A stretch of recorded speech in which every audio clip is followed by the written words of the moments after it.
Assalamu alaikum wa rahmatullahi wa barakatuh. Good evening and welcome to our weekly Suffa online Halaqah titled The Beginning of Guidance or Bidayatul Hidayah by Imam Al-Ghazali. And during these sessions, we are learning about the subject of tasawwuf or purifying the heart, purifying the inner. And the guide to this subject, which we are learning, the book which we are learning from, is the book in the title, The Beginning of Guidance by Imam Al-Ghazali. And this book seeks to be, as stated very clearly in the title, the starting point upon which you embark on your journey towards Allah subhanahu wa ta'ala and improving both your outward and inward actions. So, alhamdulillah, we are actually near the tail end of the book. The recital of this book, we've been taking it very slowly and has been going on for a very long time. And in fact, we've been reading the book here at Suffa Mosque London for a few years, but this recital in particular is nearing its end. And the final subject in the book is all about our relationships between us and our Creator, and the relationships between us and all of creation. And we've been focusing on the last month or 2 months very particularly about the relationships with friends. This is the ultimate, the final point, which Imam Al-Ghazali will talk about before his closing remarks. So, just because you've missed out, if you have missed out on the rest of the book, doesn't mean you're going to be lost or not understand what's happening now. So please do join us here tonight for our next session of this book, and also share it with all your friends and family so that they can join us here tonight for our weekly Saturday night halaqah, which will run tonight from 7 till 8 p.m. So it's still early, so please do share it and make sure everyone can benefit live with us here tonight. And the main benefit of joining us here live is being able to ask questions in the chat, which we may be able to answer if we have time. So that's enough from me. As is customary, here at Suffa Mosque London, we begin our halaqahs with recitation of Kitabullah, the Quran, and some qasidas to put our hearts in a state where we are more able to understand and accept the knowledge shared with us from our ulama and from the words of Rasulullah sallallahu alayhi wa alihi wa sallam. I'd like to welcome Amir to begin the evening, inshallah. أعوذ بالله من الشيطان الرجيم بسم الله الرحمن الرحيم والضحى والليل إذا سجى ما ودعك ربك وما قلى وللآخرة خير لك من الأولى ولسوف يعطيك ربك فترضى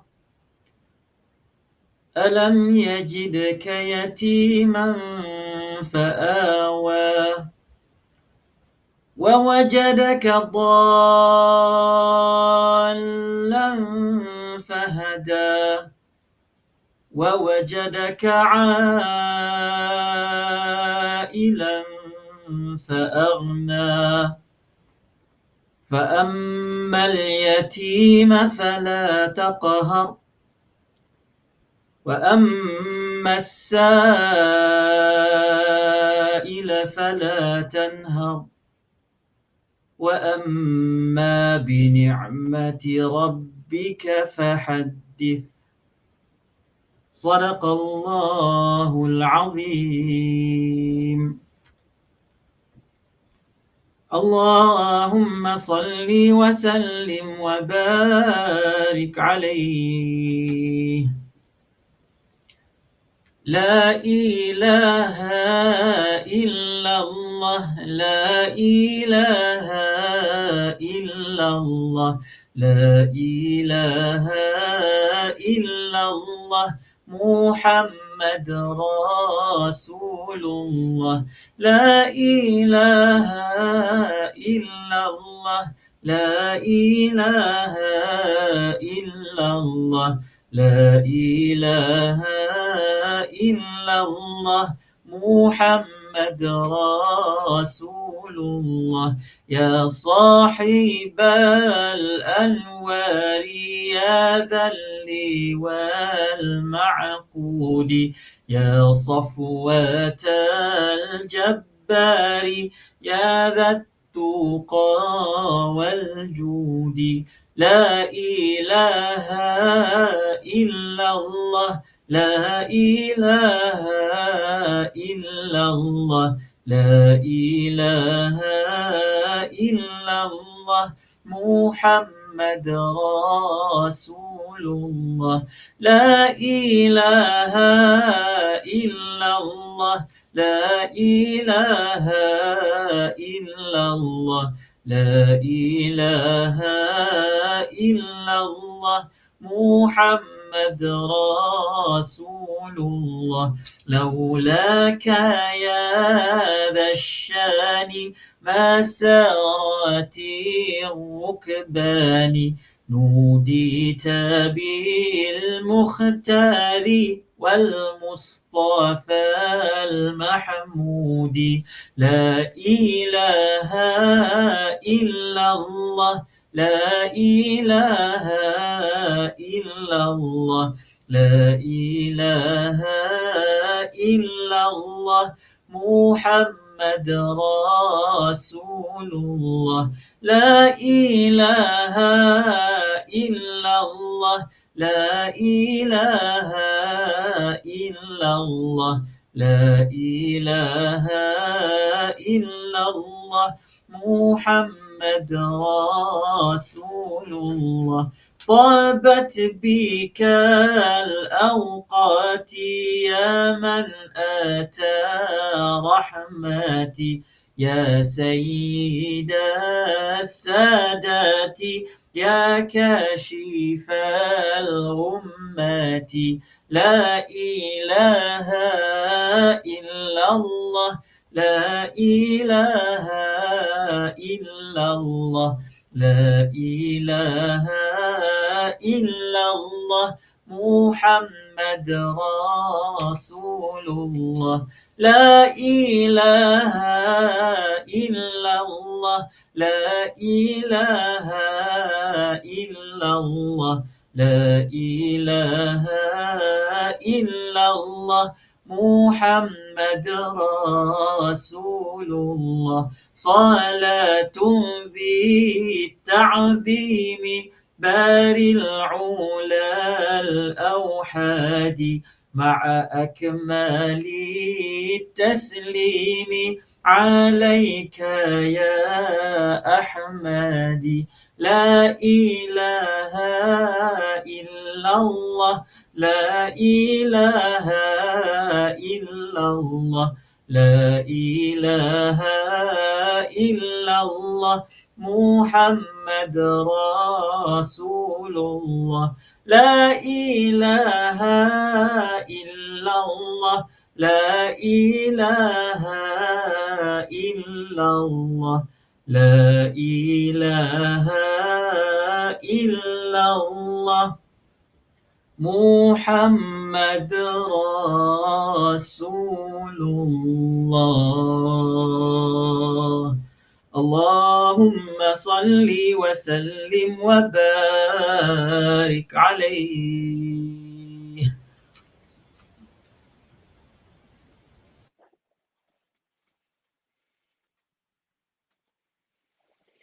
وعلى آله وصحبه وسلم تسليما كثيرا برحمتك يا أرحم الراحمين. اللهم صل على سيدنا محمد النور المذهب للنسيان بنوره وعلى آله في كل لمحة ونفس عدد ما وسعه علمك آمين. اللهم صل على سيدنا محمد وعلى آل سيدنا محمد. الصلاة والسلام عليك يا سيدي يا رسول الله. الصلاة والسلام عليك يا حبيب الله. الصلاة والسلام عليك يا أول خلق الله وخاتم رسل الله. السلام عليكم ورحمة الله وبركاته. الحمد لله رب العالمين. اللهم صل على سيدنا محمد وعلى آل سيدنا محمد في كل لمحة ونفس عدد ما وسعه علمك. آمين. All praises belong to Allah subhanahu wa ta'ala. Salutations and prayers upon our beloved Rasul sallallahu alayhi wa alihi wa sallam. Allahumma salli ala Sayyidina Muhammadin wa ala ali Sayyidina Muhammadin wa sallim. We ask Allah subhanahu wa ta'ala to bless our gathering, to bestow upon us His rahmah, mercy, and His lutuf, gentleness upon all of us.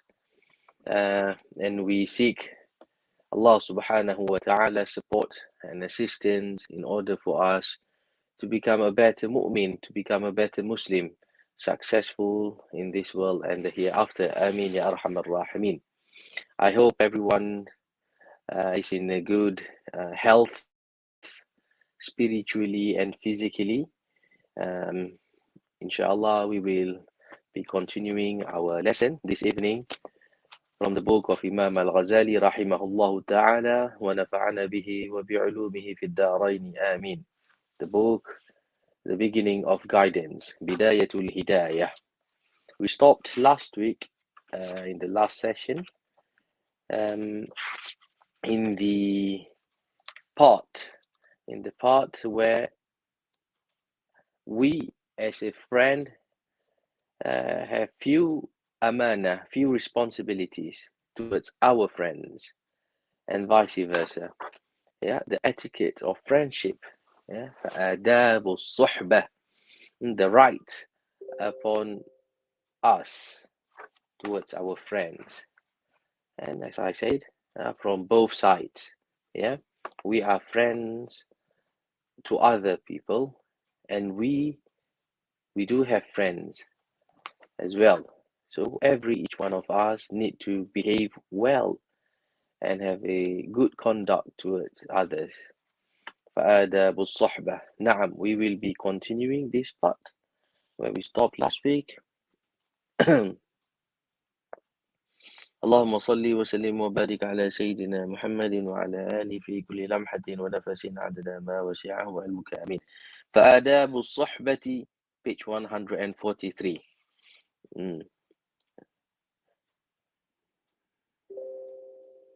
وأن يشكره على صنيعه في حقه وأن يذب عنه في غيبته إذا تعرض لعرضه كما يذب عن نفسه. This is the last sentence where we stopped last week. To praise him for what you know of his praiseworthy traits, and to thank him for the favors he does for you, to defend him in his absence from ill upon his honor, as you would defend yourself.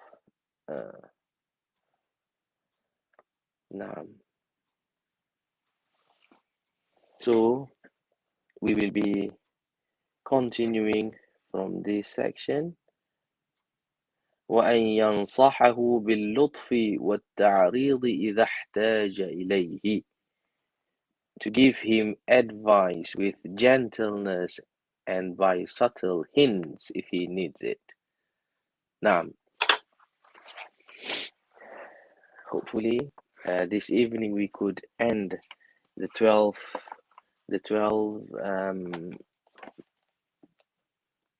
amana or responsibilities, yeah, towards our friends. Bismillah. Faddal. Apologies, Ustaz. Which line is that? Okay, we will only recite the English part, yeah, 142. To give him advice in the middle part of 142. To give him advice with gentleness and subtle hints if he needs it. Yes, I found the key. Jazakumullah khairan. بسم الله الرحمن الرحيم. قال المصنف رحمه الله تعالى ونفعنا به وبعلومه في الدارين آمين.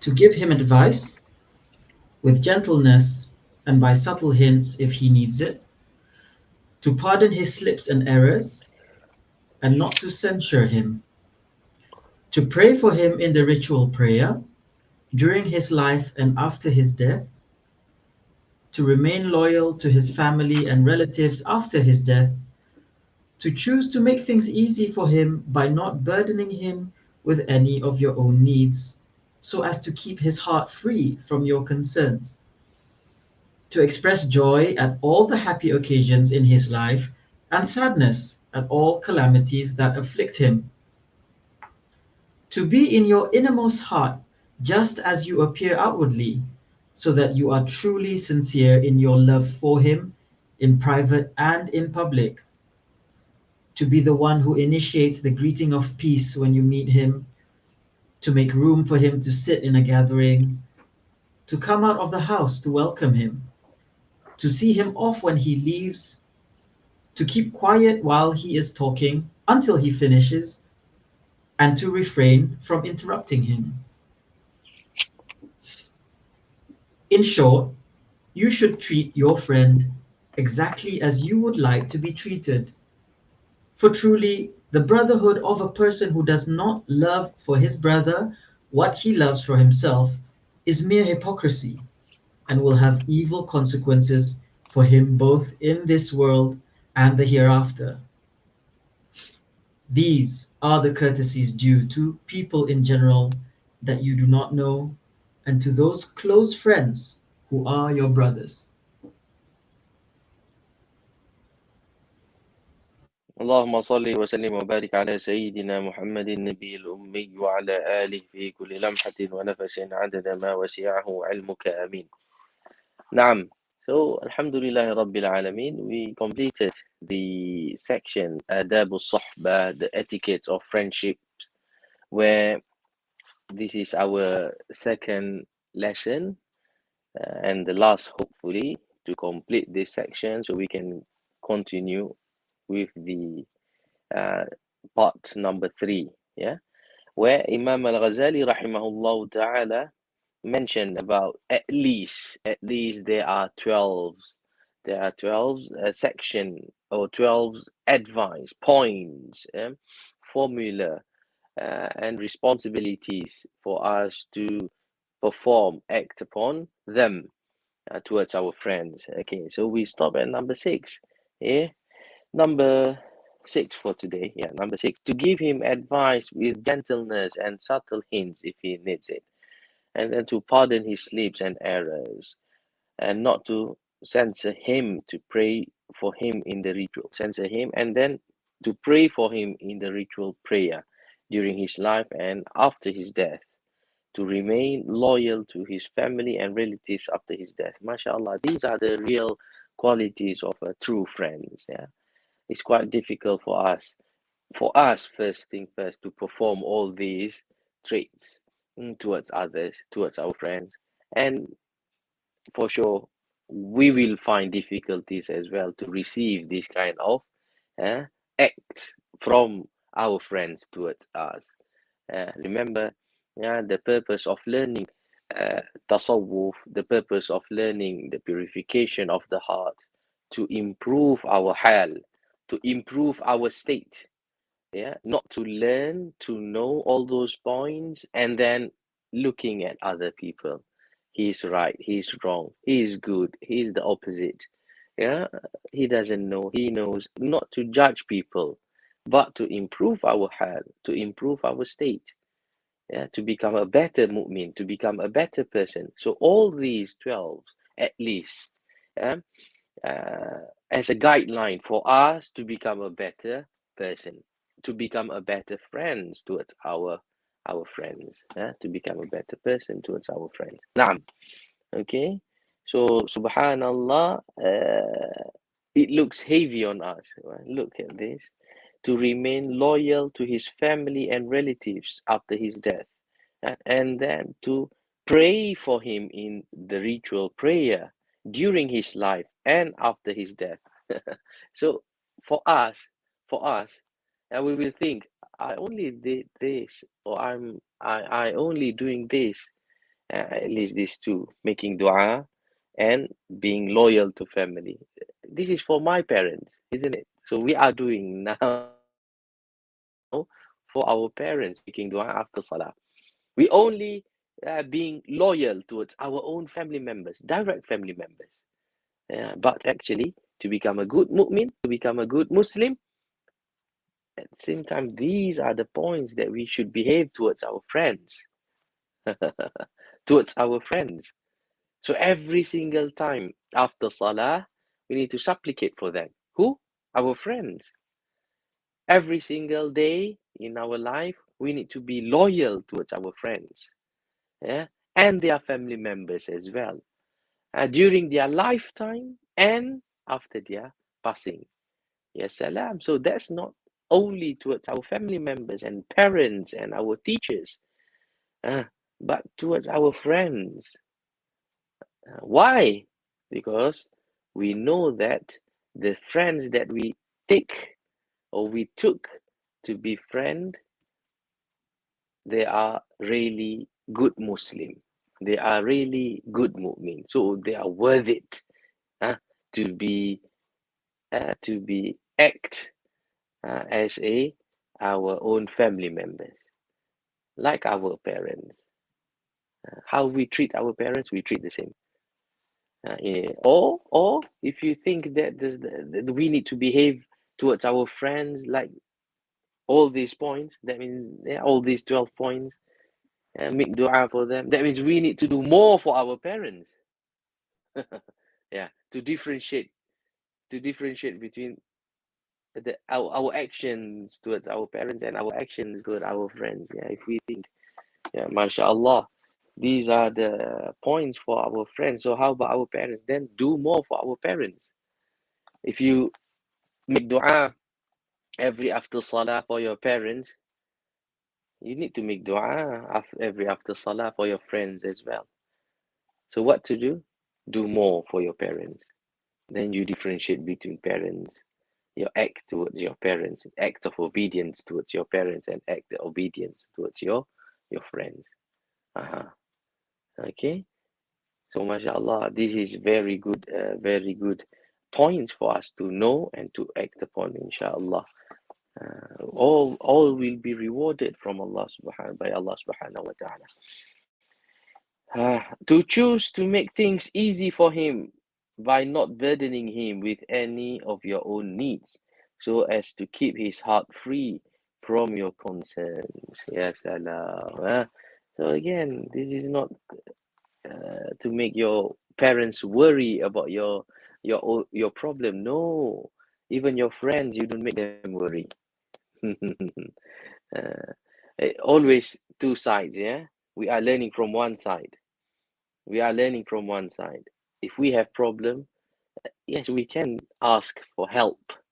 Yeah, but if you have a good friend, your good friend will make sure you won't have a problem. Because if you see that you are in difficult time, they will come.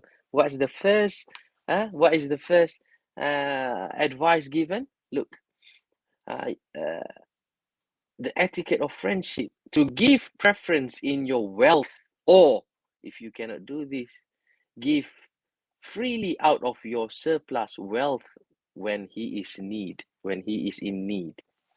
See? So in other words, you will have not in a worry state. Because why? You know you have a good friend. So when you have a good mu'min friend, when he sees you are in a difficult situation, straight away, before you say it, they will provide you what you need. They will always make dua for you. They always make sure your family members will be in a good condition, whether you are here with them or you are abroad, or when you are still alive or you passed away. They will make sure you are in good state, or your family members as well. So it's both sides. Look, it covers, yeah. So you will not burden your friend with your problems. At the same time, your friend will cover whatever you need before you ask for help. So cover from both sides. Yes, salam. Beautiful, isn't it? This is true mu'min. Brothers and sisters, this is true mu'min. Indeed. Yeah? And then to express joy at all the happy occasions in his life and sadness at all calamities that afflict him. To be in your innermost heart just as you appear outwardly. So it's straightforward now. Yeah, just to know the qualities of a good friend, mashallah. We need to make sure we have all these qualities so we can act accordingly towards our friends, and we ask Allah subhanahu wa ta'ala to provide us good friends so they can help us, they can assist us, and ease our journey in this world from any tribulations and all trickery and trials, so we can move together for the akhirah, for the sake of akhirah. Naam. And then until the end, in short, Imam Al-Ghazali ended with, you should treat your friend exactly as you would like to be treated. For truly, the brotherhood of a person who does not love for his brother what he loves for himself is merely hypocrisy. Okay, so the ayah, I think we shared the ayah last week. Allah subhanahu wa ta'ala mentioned in the Quran, لن تنالوا البر حتى تنفقوا مما تحبون. We won't achieve the highest stage of good conduct or good act of worship, the most perfect, complete act of worship, al-bir, the utmost ta'ah. We won't reach that state.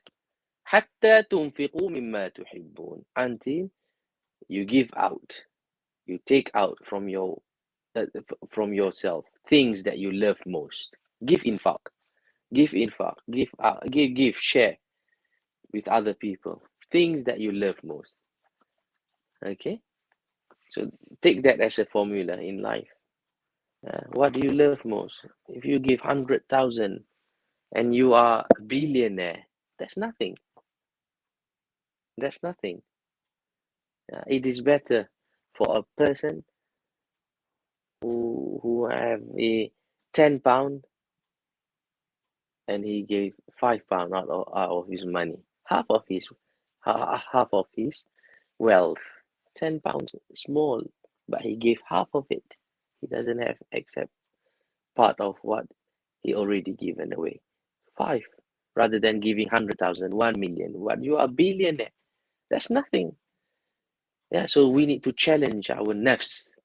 We need to challenge what we love most in hayah, in our life. That's the one that we give out. Okay, so that's the ayah of لن تنالوا البر حتى تنفقوا مما تحبون. And then the hadith from our Sayyidina Rasul, our Master Muhammad sallallahu alayhi wa sallam, he said, what's the hadith? لا يؤمن أحدكم حتى يحب لأخيه ما يحب لنفسه أو كما قال الرسول صلى الله عليه وسلم. It is incomplete. Our iman, our belief, our faith will be incomplete.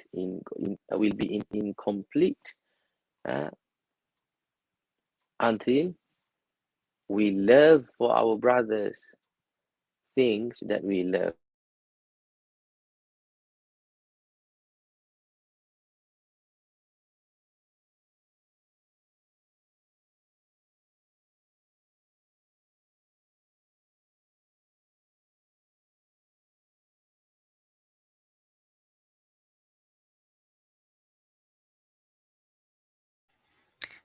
Inshallah, we will just wait a couple moments as Ustaz Zaki reconnects to the stream, inshallah.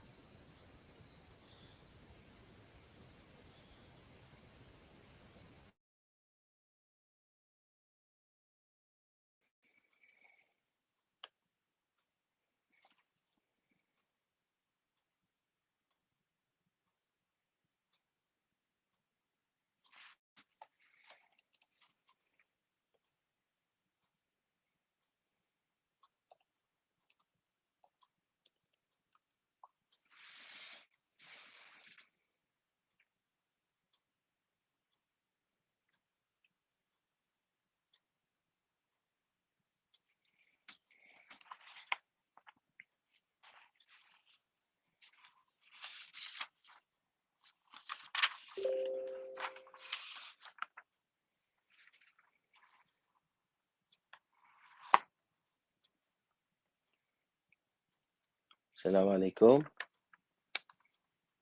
Alaikum salam warahmatullahi wabarakatuh.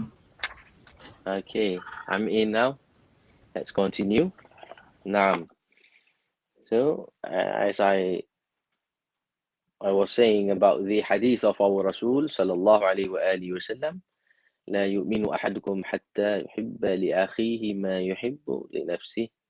Yeah, our iman will be incomplete. Will not be in a perfect state until we love things for our friends, for our brothers, for our sisters, yeah, as we love it for our own self. Naam. So we need to understand that hadith and apply it from the slightest, smallest things to the bigger thing in life. To always put for other people first, then our own self. Remember, Allah SWT will count everything. Small act of good deeds or the biggest act of good deeds, Allah SWT will count all of them. وَمَنْ يَعْمَلْ مِثْقَالَ ذَرَّةٍ خَيْرًا يَرَهُ وَمَنْ يَعْمَلْ مِثْقَالَ ذَرَّةٍ شَرًّا يَرَهُ. Small good deeds or small evil deeds will be counted in front of Allah subhanahu wa ta'ala. Yeah. So we would like to provide for other people the best. Yeah. So how we would like be treated, we will treat others the best. Allah will count our effort. Take care of other people, Allah will take care of us. Take care of the community, Allah will take care of our family. Allah will never neglect our work, that's for sure. Do not think that when we spend time, when we spend our weekend for other people, for the sake of da'wah, for the sake of community, for the sake of other people, we will be in loss. We don't have time with our family. No, Allah will count it. Allah will take care of our family. That's for sure. That's for sure. Allah Rasulullah sallallahu alaihi wasallam mentioned in another hadith regarding how Allah subhanahu wa ta'ala will help his servant as long that servant giving service towards his brethren. So if we want Allah to help us, serve others, the simplest form for us to explain that hadith. So understand the whole system. Yeah, there's a physical work, physical contact between us and the people around us. Yeah, but at the same time, there is a spiritual, divine works from Allah subhanahu wa ta'ala, miracles to his servants that's always constantly giving service towards the ummah, isn't it? So if we want Allah to help us, we help others. If we are in difficulties, we make sure we try our best to remove other people's difficulties, directly or indirectly. If we can't help them, we find other people that could help them. Then we will find Allah give us solution for our own problems. That's how we seek spiritual help. Yaqeen, this is our belief towards the help of Allah subhanahu wa ta'ala through the hadith, through the words and sayings of our Rasul sallallahu alaihi wasallam. Allah subhanahu wa ta'ala is the one who provide, and Allah subhanahu wa ta'ala is the one who give us trials and tribulations in life. So we acknowledge that. So we in order for us to remove those difficulties in our life, we seek Allah subhanahu wa ta'ala, the giver, and He's the remover at the same time. But how? How do we want to ask Allah subhanahu wa ta'ala to remove one of the difficulties that we are facing, other than making dua, supplication? Help others, help other people. So sometimes we neglect this part. in life. We always blaming, come on, I've got my own problem. Go and sort your own problem yourself. Find other ways to find solutions. I've got family. I've got situation, money situation, for example, financial. So why do you ask me? Go and find other people. Actually, those people who coming to us and asking for help is a key. If we can understand it from a different perspective, Allah sending them as a key to solve your problem by helping them. So we don't blame and we don't be angry and talk a lot. This person is always come to me when he's in need. When he doesn't need anything, he forget me. He doesn't call me, he doesn't text me, ask me how are you today. He will only come when he needs help, which is 3 times a year, 4 times a year, for example.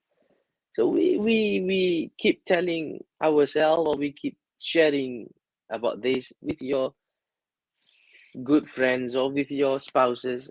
He always calls me when he's in need. But if we really constant understand how it works, we have a deeper thought about this. Allah subhanahu wa ta'ala is sending them to you.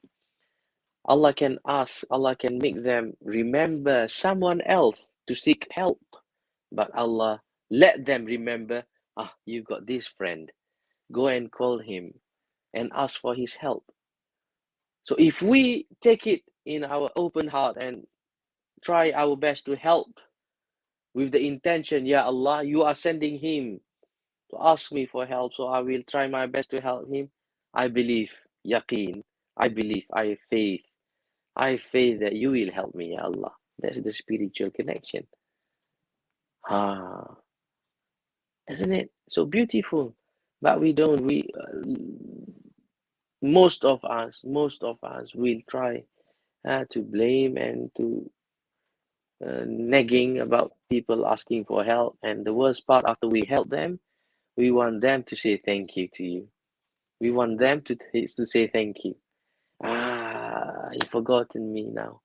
I helped him, but he never say thank you. That's it. We shouldn't be satisfied after we help people and have people thanking us, because we want Allah to give us the reward. If He thank you after you helping them, that's one all. You help them and then say thank you. So one all. So it is rewarded here in the dunya. What makes you satisfied with thank you? Just to make you happy? Keep your thank you. In other words, keep your thank you. It's fine. I'm waiting for Allah subhanahu wa ta'ala's jaza, reward later on. So keep your thank you. Never mind. It's fine. I'm okay if you don't say thank you, because I'm waiting from Allah to give me something. Understand that way. It will make you happy. Your heart will be in content. You will help others because you know Allah will help you. And after you help others, you don't need for them to say thank you to you, because you know Allah will provide you. Allah will help you and assist you all the way. That's positive, isn't it? Remember, that's from our part. If we want to help others, that's from our part. Ikhlas, sincerity, asking only Allah to reward you, not other people. But if you were helped by others, your adab to say thank you. You don't keep your mouth shut. No need, I don't want to say thank you to him, or else Allah won't reward him if I say thank you. He got it one all. So let him get the reward from Allah. I don't want to say thank you. No, that's not the right way. If someone help you, you say thank you to him. But if you help others, you don't want to. You don't need to wait the thank you from his mouth. You will wait from Allah subhanahu wa ta'ala. Tamam, that's perfect. I remember during my time in Damascus, during a jilsa, lesson, that is with my Sheikh Rajab Deep, he said, he spoke about this, helping others and waiting other people to say thank you. He said there's one of the method that he was taught by his teachers, Sheikh Rajab Deep rahimahullah. He said, when we give sadaqah to people, and if the person receive it and then say thank you to you, you say to them back, thank you. If he say jazakumullah khair, you answer him back, jazakumullah khair. So make sure he doesn't beat you in the dua. You make dua as well. He make dua, you make dua. Because why? Because of the formula. We want Allah to give us. So of course it won't be like that. Allah subhanahu wa ta'ala هو أهل الكرم. Allah subhanahu wa ta'ala will give more for sure. But the calculation, from the human calculation, we don't want to get beaten by someone's dua because we want Allah subhanahu wa ta'ala to give us more than their dua. So that's the human calculation. But for sure, from Allah subhanahu wa ta'ala, Allah will give. Even though you make dua for him, he make dua for you, Allah still give it to you. But to make our intention, ikhlas, sincerity only for Allah, we don't expect people to make dua for you. You just give for the sake of giving for Allah in return, not for the people to give you dua or for people to say thank you and such. So after you give, if he say thank you, you say thank you. If he say jazakumullah, you say jazakumullah khair. May Allah protect you, your family, your health. You make dua for you as well, and may Allah for you. So let everyone make dua for one another. But for my giving is for the sake of Allah. Let Allah give me. So very clear. We can do the same, inshallah, after this. So why? It is not about the dua. It's not about the reward that we want from the person. No, we want ikhlas, sincerity for Allah. We want Allah. So after we give, we don't expect people to say thank you. After they left us, we don't want them to remember us. Let them remember us during their difficult times, because we take it as a sign from Allah subhanahu wa ta'ala to give us his help through helping his servants. Okay, it will be very beautiful if this is the understanding that from mu'min towards other mu'min, or mu'min towards the human mankind. Beautiful, mashallah, to preserve the sincerity only for the sake of him, Rabbul Jalil, Jalla wa Ula. Okay, Allah subhanahu wa ta'ala. So mashallah, may Allah subhanahu wa ta'ala give us this understanding, the adab, the akhlaq, the etiquette, the good conduct, manners towards our friends. And of course, I always remember when we spoke about all those points, we need to know that to choose a good friend is the first thing first. Yeah, with the 5 qualities that Imam Al-Ghazali mentioned last time, inshallah. Okay, and the last one, if you can look at this, Imam Al-Ghazali said, Allah, what he loves for himself is mere hypocrisy and will have evil consequences for him both in this world and the hereafter. Yeah, for truly the brotherhood of a person who does not love for his brother what he loves for himself is mere hypocrisy and will have evil consequences for him both in this world and the hereafter. So as I said, yeah, that's the hadith, the first part of it. لا يؤمن أحدكم حتى يحب لأخيه ما يحب لنفسه. It's incomplete, the iman and the belief of someone if they don't love for the brother, for his brother, like he loved for himself. And then there's a saying, المحبة بدون الإنفاق نفاق. المحبة بدون الإنفاق نفاق. Al-Mahabba, love.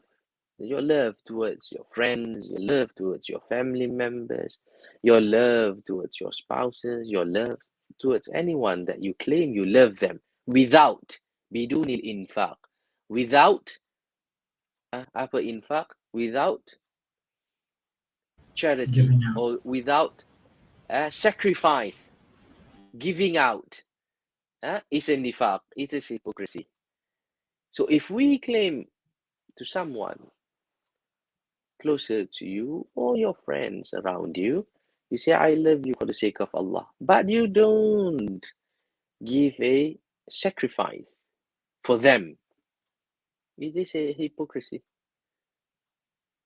The sacrifice, the infaq towards those people that you claim you love them, that is a proof that your love is pure. You need to give something. You need to sacrifice the things that you love most, isn't it? لن تنالوا البر حتى تنفقوا مما تحبون. So المحبة بدون الإنفاق نفاق. So if you say you love your friends, you're ready to sacrifice for them. If you say you love your wife, you love your husband, you're ready to sacrifice for them. If you claim that you love your children, you're ready to sacrifice for them, because your sacrifices is a proof of your pure love. You love Rasulullah SAW, show that we're ready to sacrifice, Ya Rasulullah. It's not big. Yeah, when we say sacrifice, it's not only jihad fi sabilillah that the most people understand. The sacrifice when we love Rasulullah SAW to fulfill his sunnah, pray witr before sleep, using siwak for wudu every time you want to salah, to have salutation to Rasulullah SAW as your spiritual food every single day, to be kind towards your neighbors. That's all forms of sacrifice, because that's the hardest part, isn't it? Especially witr before salah, before sleeping.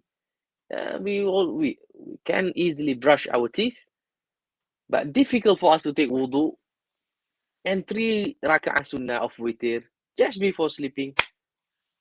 Sacrifice. Do 5 minutes work for Rasulullah SAW sunnah, making yourself closer to Allah. Difficult. Sacrifice, my brothers. Sacrifice, my sisters. So look, learn, ponder deeper about this. Yeah. Every claims that we make need to shown with sacrifice. Prove it with the sacrifice. والمحبة بدون الإنفاق نفاق. So inshallah we will be continuing our lesson of Bidayatul Hidayah next week. Continue the part where Imam Al-Ghazali rahimahullah ta'ala and the Al-Ma'arif, the subject of those people that we know. It's not your family members, they are not your friends, and the normal people that you know amongst them. How do we should behave? How should we behave? How should we behave towards them, inshallah, as a final part of this book, inshallah. May Allah subhanahu wa ta'ala help us and assist us all the way. Ameen ya arhamar rahimin, and make us among those people that will be accepted in this dunya and the ukhra with the blessings of our Rasul sallallahu alayhi wa sallam, and make us among those people who listen, who get the knowledge and information and act upon them. Ameen ya arhamar rahimin. Sallallahu ala sayyidina Muhammadin wa ala alihi wa sahbihi wasallam fi kulli lamhatin wa nafasin adada ma wasi'ahu ilmuka. Ameen. سبحانك اللهم وبحمدك أشهد أن لا إله إلا أنت أستغفرك وأتوب إليك. عملت سوءا وظلمت نفسي فاغفر لي فإنه لا يغفر الذنوب إلا أنت. سبحان ربك رب العزة عما يصفون وسلام على المرسلين والحمد لله رب العالمين. Alhamdulillahi Rabbil Alameen. Ameen. Thank you very much, Ustaz Zaki, for delivering a beautiful session of the beginning of guidance by Imam Al-Ghazali. And thank you very much to Brother Amir and all of our community who joined us here today at Suffa Mosque London for our weekly online halaqah. As Ustaz says, please join us again next Saturday at 7 p.m. UK time, where we will learn more from the blessed words of Imam Al-Ghazali, rahimahullah. Thank you very much. Have a blessed week. Remember, Suffa Mosque London and all of our staff and all of our families and volunteers in your du'as, and we'll see you next week. Assalamu alaikum wa rahmatullahi wa barakatuh.